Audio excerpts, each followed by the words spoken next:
Welcome to episode 29 of the Classical Guitar Composers Podcast. As always, I am your host, Chris Hales. Glad to have you joining me once again. And if this is your first time, this show is simply a place that features original classical guitar compositions from around the globe. All you have to do is send in an MP3 recording of your music with classical guitar, and I feature it on the show. It's that simple. We don't play Bach, we don't play Legnani, we don't play Paganini, we play your music.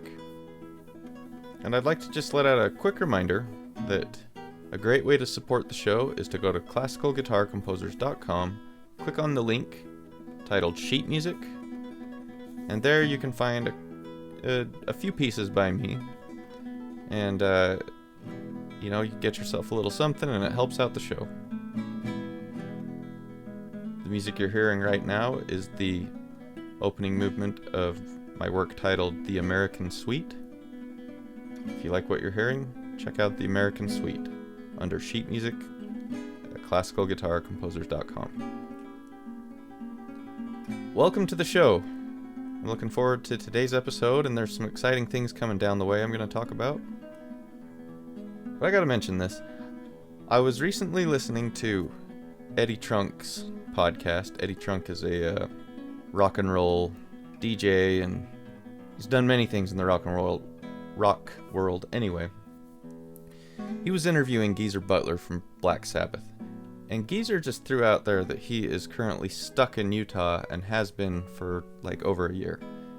And I had no idea of this. Apparently Geezer Butler is living in Utah, stuck here for some reason. But I'm very curious, where at in Utah is Geezer Butler? How weird would it be to go to the grocery store and there's Geezer Butler buying some apples? I had no idea.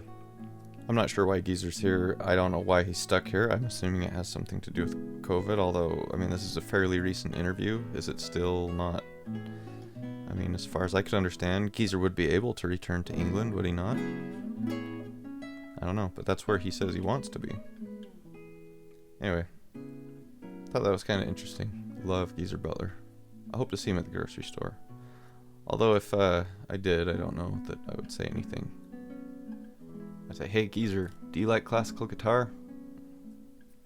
I'm very curious as to what part of Utah he's living in. I doubt very much it's Happy Valley where I am. So, anyway. Love Black Sabbath. Been listening to a lot of Aerosmith lately. That's just been hitting the spot, man. I just absolutely adore Aerosmith.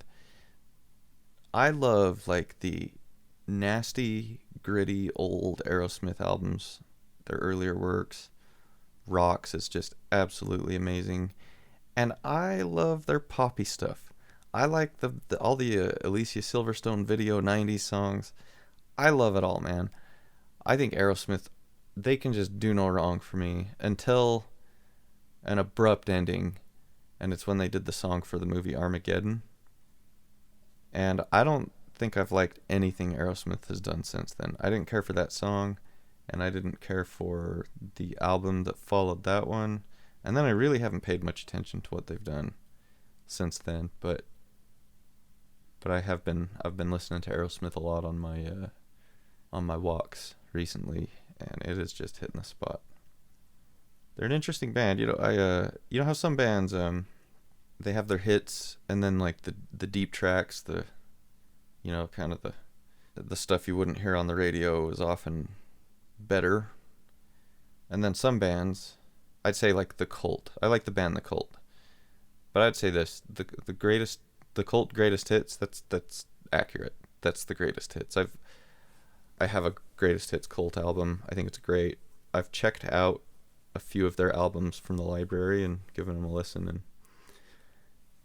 they're okay, but I was like, this is a band where the hits are really the best. And then there's other bands where the deep tracks are better. I'm not sure where Aerosmith falls in that category. I think it depends on the album. I think their album Permanent Vacation would arguably be their best album, but the hits are the weaker part of that album, I would say. Dude Looks Like a Lady, whatever. Yeah, Ragdoll's pretty cool. Ragdoll's a good song. I think Angel's terrible.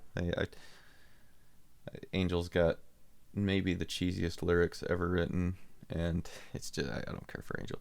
But Permanent Vacation, the album is just incredible. Hangman Jury, St. John, the song Permanent Vacation's fantastic. I guess it has a Beatles song. Man, nothing kills a good concert or a good album like a Beatles song. Just popping in all of a sudden, bringing the train to a screeching halt. But Permanent's a great album.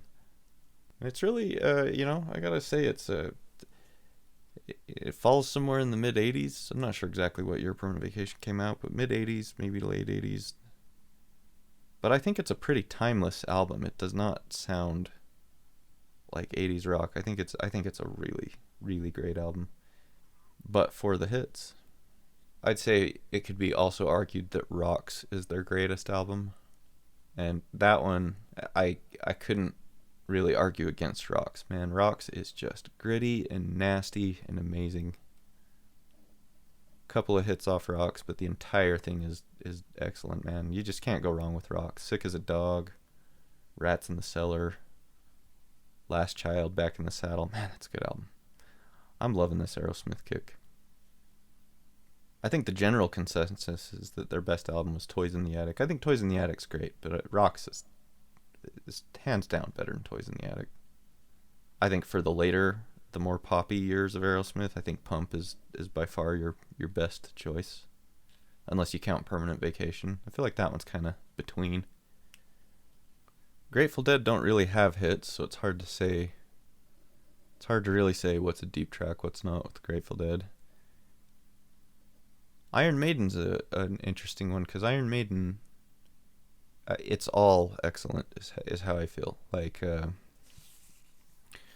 I don't get tired of the really popular Iron Maiden songs like I do some, so that's the thing.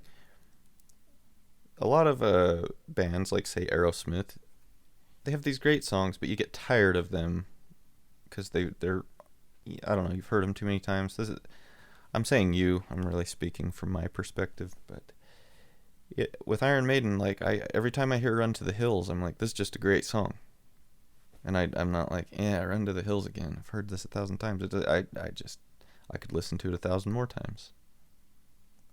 But when Iron Maiden is on, they are on. There's a run of Iron Maiden albums. I'd say that the first 3 with Bruce Dickinson are just so good.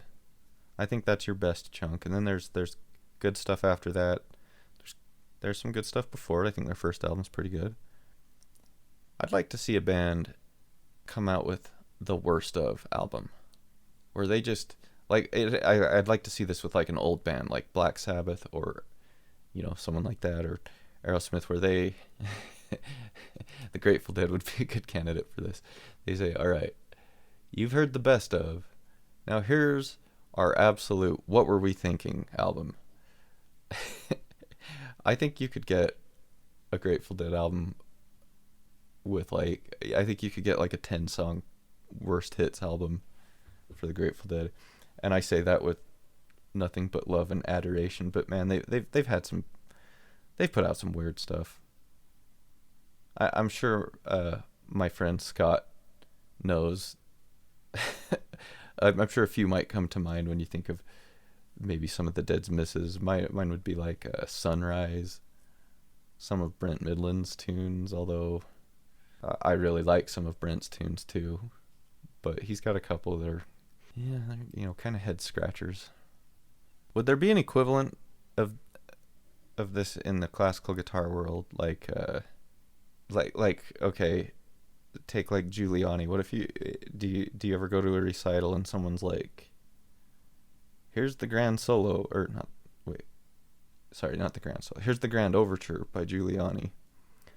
And there's some guy in the audience like, oh, the grand overture again? I can't even think of, like what the deep cut equivalent would be. But, does he want to hear like, I don't know. What are the deep cuts? Does somebody maybe go to a Bach concert and be like, yeah, we don't want to hear the Toccata and Fugue. We want to hear, how about Chorale number 96? Maybe if someone says, I'm all right, here's Carcassi's Etudes number 7 and number 25, and you get some dude in the audience. No, we want to hear number 8 and number 22. I don't know, but I would love to see a band, because here a lot of these older bands. I look, I'm maybe going crossing a line here, because I'm talking about other types of music on a classical guitar program, but I sometimes listen to interviews with like classic rock artists. They like that Geezer Butler interview. I think he alluded to some music he didn't care for. A lot of these musicians who have a 40-year career to look back over, there's stuff they dislike in there. I mean, like when the Allman Brothers were still a band, they omitted like a decade of music from their live shows. Like they just didn't want to do anything from a certain era because there were bad feelings about it. Like Black Sabbath, whenever they play these days, they never play anything from the last 3 albums. It's all stuff from the first 5 albums. I'm referring to the Ozzy Osbourne era of Black Sabbath. Like you'll never see Black Sabbath play Never Say Die today. It's kind of interesting. Anyway, I'd love to see them just say, yeah, here's a collection of our duds, and try to sell it. I guess something along those lines could be like, see, I've written all sorts of pieces that are pretty not good, but I bet I still have I still have files of them. It's not like I've just destroyed them and burnt them into the universe to just disappear. I've still got like Finale files on my computer. I got old notebooks with some bad guitar pieces. I suppose I could like record all of my worst compositions, but I'm not gonna do that. And I guess that's why we'll probably never see a worst of the Stones album. All right, moving on. Got an email here from Christian Heim. I cannot recall exactly what episodes Christian Heim has been featured on before, but he's a past contributor to the show and friend of the show, and I've got this email from him catching up with us. It says, "Hi Chris, I hope all is well. The last week I have been catching up on your podcast while building another classical guitar. I used to listen to the podcast while walking to work, but that hasn't happened for a while. Anyway, I'm really enjoying listening to it while I'm in the workshop. I enjoy all the content, even the horror movie Face Off was great. I still have a couple of episodes left before I'm fully caught up and considered waiting until I've heard them all to send you a note, but I figured I would shoot you an email now to both send over some music and share a couple of thoughts based on what has been discussed in the episodes. Firstly, thanks for replaying my fall piece in your fall episode. There are 3 more pieces in that Seasonal Moods collection if you are interested at some point. Some things that have sprung to mind while listening to the podcast. Movies. I can totally relate to your story about watching Child's Play as a kid and having nightmares. That movie for me was Poltergeist. I caught glimpses of this as a kid while my parents were watching and I was supposed to be asleep. I had nightmares about the pear tree outside my bedroom window for years. Performance. You were talking in one episode about how bad performance experiences stick with you in relation to audience showing respect. I had a bad experience, not the fault of the audience. I agreed to play some piece at an event even though I was not on top of my practicing and hadn't performed in years. I'm not very happy with my performance and didn't play or practice much for many years after that. I'm thankful that I eventually found the passion again, started performing again, and put the stage fright behind me. Composition. I guess that is what your podcast is about.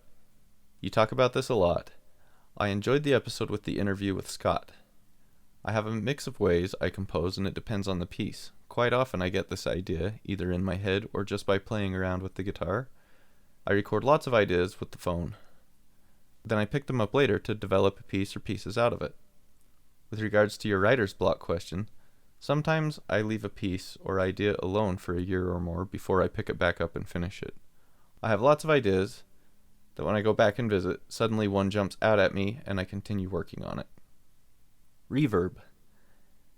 I believe you talked about that in one episode in context of when and where to use it, and you were not that big of a fan of using it for classical guitar, if I remember correctly.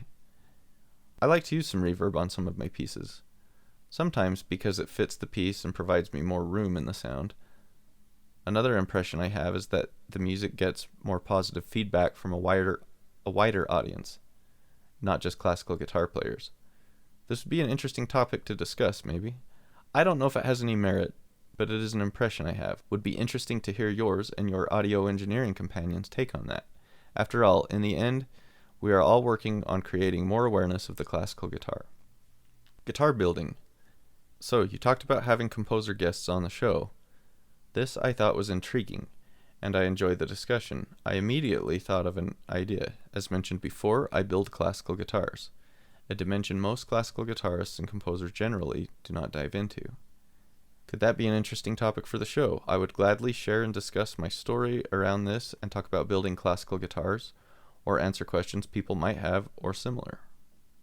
And then Christian also sent me some new compositions, and we're going to actually save them. So I have news following this email that in June, Christian will be my guest on the show, and I am so looking forward to that. We are absolutely going to talk about guitar building. I would love to pick the mind of a luthier, and whatever else we want to talk about. If anyone does have any questions for Christian, if you can submit them, if you can email them to me by June, I'll pass them along. If not, we'll just simply discuss it as we go.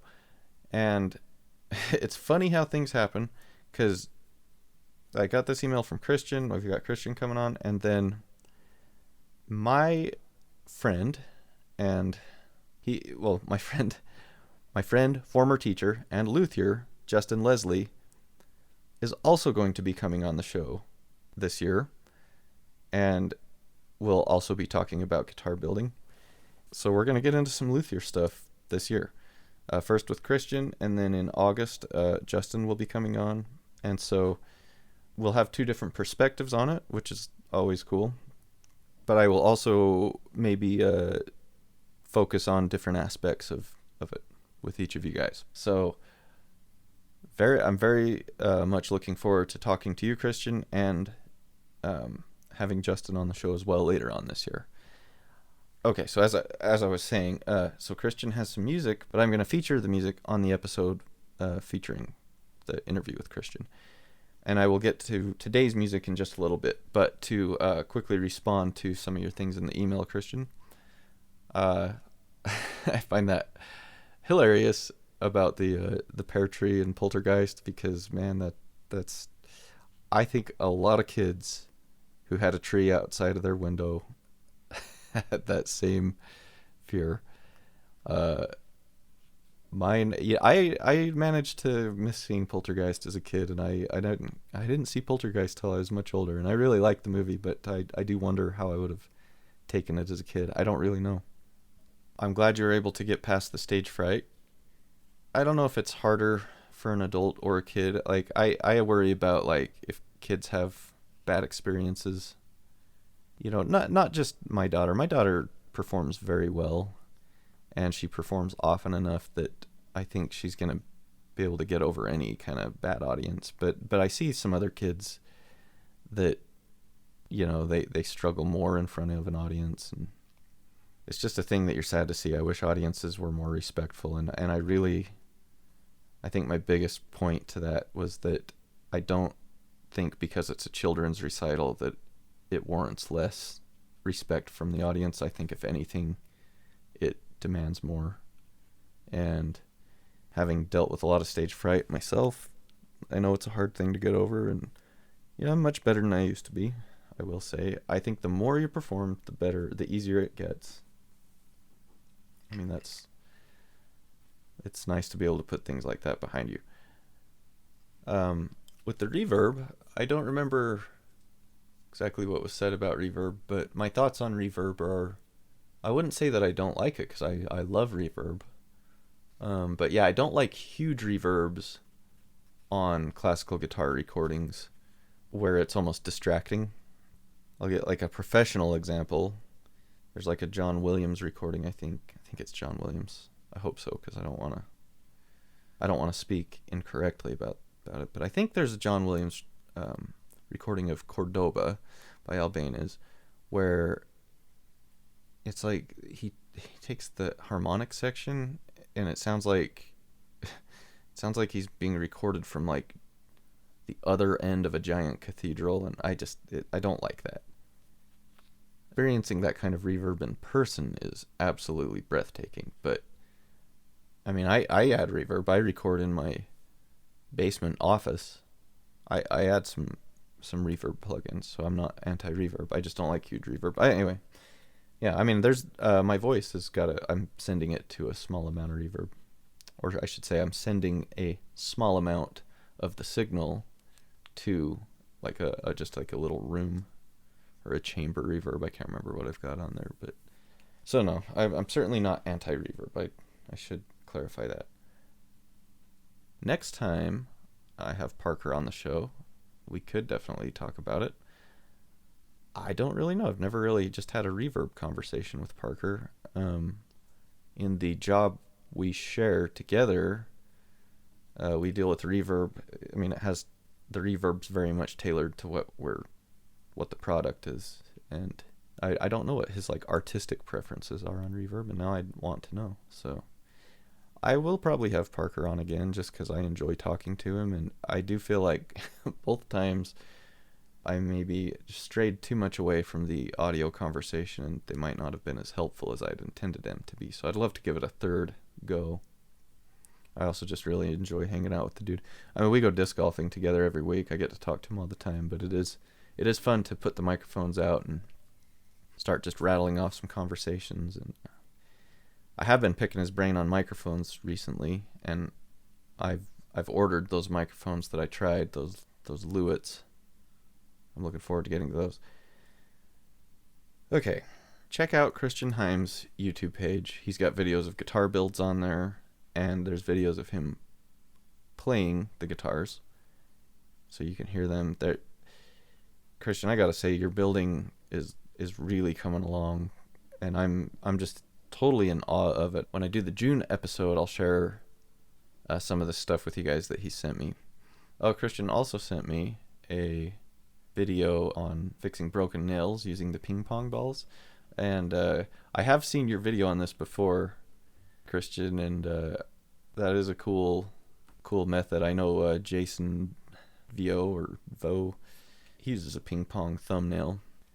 Anyway, so thanks, Christian. I much appreciate the email, and I'm glad you're getting caught up on the show. And speaking of the horror movie Face Off, I think Jeremy's going to join me again in October. This just might become a thing, but we're gonna talk about our draft. We're not gonna have another draft, obviously. That would just be dumb. But maybe talk about what we might do differently in retrospect, looking back a year later. I know a couple things I would change about mine, but we'll save that for down the road. So there's a few previews of what's coming this year. We got a June episode with composer and luthier Christian Heim. We've got one with Justin Leslie in August, and in October, going back to horror movies with Jeremy Shogren. Now, speaking of my friend Justin, I got a brand new guitar. 2, actually. So it's funny how this is all timed out. But yeah, Justin has built me a cedar top guitar. The guitar I play, that you've heard in some of my recordings, the American Suite, the Graveyard Suite, were both recorded with a guitar built by Justin. And that one is a spruce top with Honduran rosewood back and sides. I love that guitar. Anyway, I've been wanting a cedar. I've wanted a second classical with a cedar top for a long time, and today there's now one in my possession that Justin's built, and it is gorgeous. And I also have a little 19th century model he's built, and I'm gonna have him talk more about those when he comes on. And I think what I'd like to do is I'm gonna record just a little bit of music with each one, so you guys can hear it. Maybe we'll do like the same little excerpt of music of the three guitars, and I'd love to have him talk about the differences in the three. But yeah, I've never owned a cedar top guitar, and man, it's cool. It's something I've wanted for a long time, and I'm one happy dude today. Okay, so moving on to the meat and potatoes of the show. Now would be that time to hit pause and refill your iced tea, which is exactly what I am going to do, because I'm going to hit pause. I'm going to go refill this tea. It is getting low. And then we are going to hear some new music from our dear friend, Martin Slater. And welcome back. Okay. As I said, we have two pieces coming up by Martin Slater. Martin writes, Chris, well, I have finally managed to record something, but not with any of those fancy DAWs. My latest attempt with that was Audacity, but even though I got a recording, it was very bad. Indeed, it was sensitive to the motor of my laptop before I even plugged my mic in. So, I have used the voice record on my mobile, sent the recording to my email, and saved it as an MP3. Definitely low tech, but far less confusing, so here you have it. My first recording for over 10 years. The only thing that will now hold me is my ability to record my pieces effectively and to my relative satisfaction. Nevertheless, I will persevere with the techno stuff, but the immediate pressure is off. Something for which I am breathing an enormous sigh of relief. Martin. Well, Martin, I certainly think these recordings are going to work. I might see if I can't just warm up the sound a little bit with some of the tools at my disposal here, but we'll see what I can do. I'm certainly not going to tamper with your audio, but we'll see if we can't warm it up a little bit. Okay, and then I have a follow-up email from Martin here, which gives us a little more context to the pieces. So, just a few notes on my latest recordings, Martin writes. Rustic Rondo dates from May 26th, 1978, and is one of my earliest works. Even the score is rather sketchy with my recent alterations, but with other pieces in mind, it also now has the subtitle, Characteristic Piece Number 1. The Prelude dates from the 26th of July, 1981, and is from a set of 8. I'm currently memorizing and refingering my 6 country dances, which are on the surface simpler in form and more overtly melodic. I will only send them when I have all 6 recorded, but I will probably diverge to a standalone piece in between, probably a characteristic piece. In the meantime, with the easing of our lockdown, my Eastleigh Running Club, which I've been a member of for at least 20 years, has got back to doing evening club runs, still only 6 per group. This has got me going solo again as well. I've done 3 half-marathon distances since early March, nothing like the 4-hour and 20-minute marathon I did in 2005 around Edinburgh, but it's not for lack of determination, which is only equaled by my determination to memorize music. All the best, Martin. Alright, thank you very much, Martin. I'm looking forward to this. I'm glad to hear that you're able to get back into the running club again, and that's gotta feel good after being cramped down for so long. I'm curious, I have to admit I don't run, but I do like to hike a lot. But I know when I hike, Martin, my head is often dealing with classical guitar stuff. I know that I conceived of and fleshed out in skeletal framework, at least, what became eventually the Graveyard Suite, while I was hiking around Arches National Park. I don't know how your mind goes when you're running, but do you do any guitar work in your mind while you run? Just curious. Anyway, here is Rustic Rondo, followed by Prelude Number 4 by Martin Slater.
And there it is. We've just heard Prelude number 4 and Rustic Rondo by Martin Slater.